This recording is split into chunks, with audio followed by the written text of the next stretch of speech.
Good morning. We have a kind of a combined 3-in-1 talk today.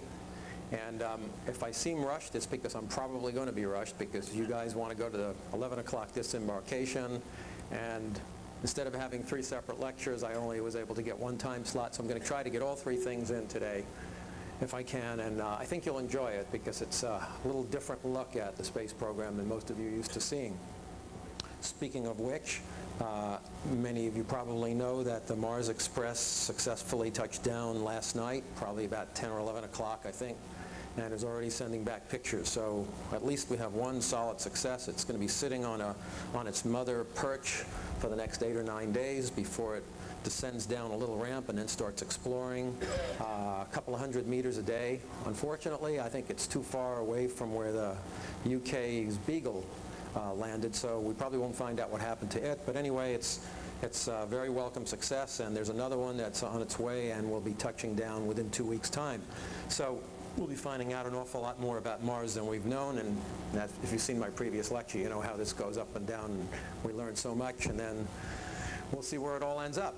But today, the topic is science and benefits from space. Is it worth it? Those of you who attended the last talk on the Columbia accident, very tragic, very costly in terms of program and human life, etc.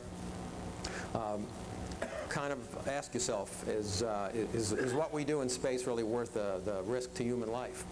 And so this talk isn't going to answer that definitively. You're going to have to answer it for yourselves. But I think you'll have some more information with which to make such a decision if it ever comes up that you have an influence in doing this.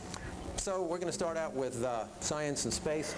We're going to start out with what I actually do in the space program in terms of human research. So we'll start off, first of all, what are the goals of scientific research in space?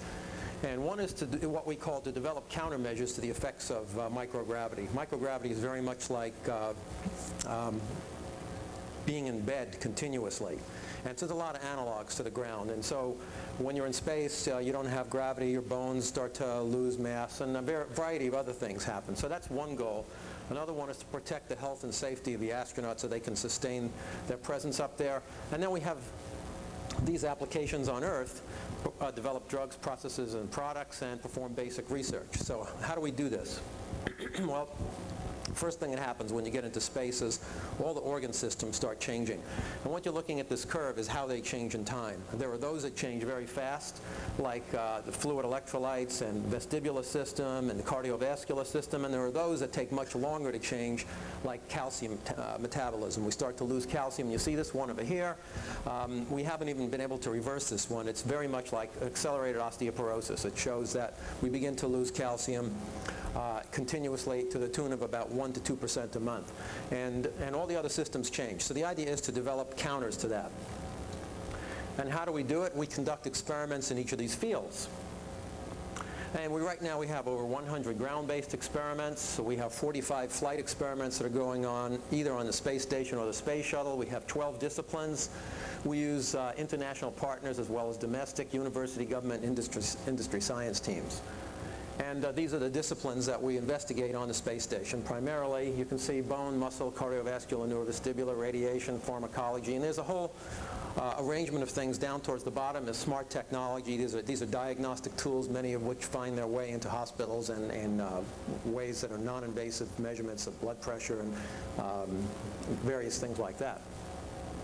Not to say that all of these produce a product, but there's always somebody looking for some benefit that will come from this and understanding it.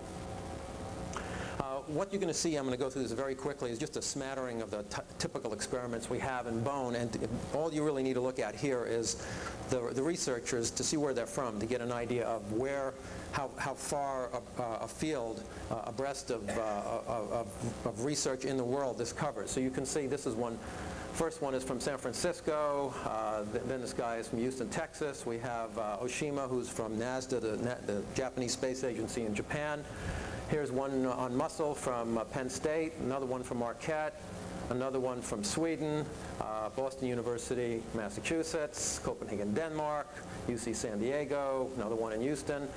This one is in France, Mount Sinai, Iron Ear Infirmary in Boston, University of Paris. You get the picture that in each of these disciplines, we have a wide representation of researchers. So this is not a specific a NASA or a domestic program. This is an international program.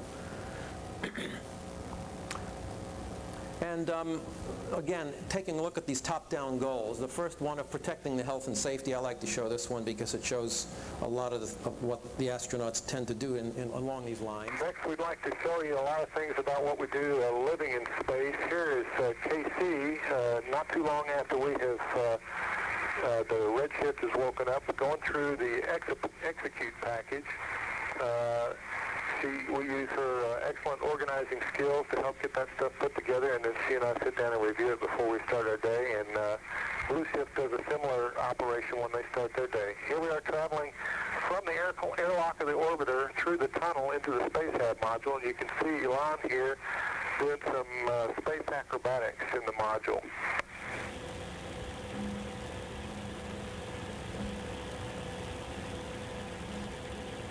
I think the cameraman did a few as well.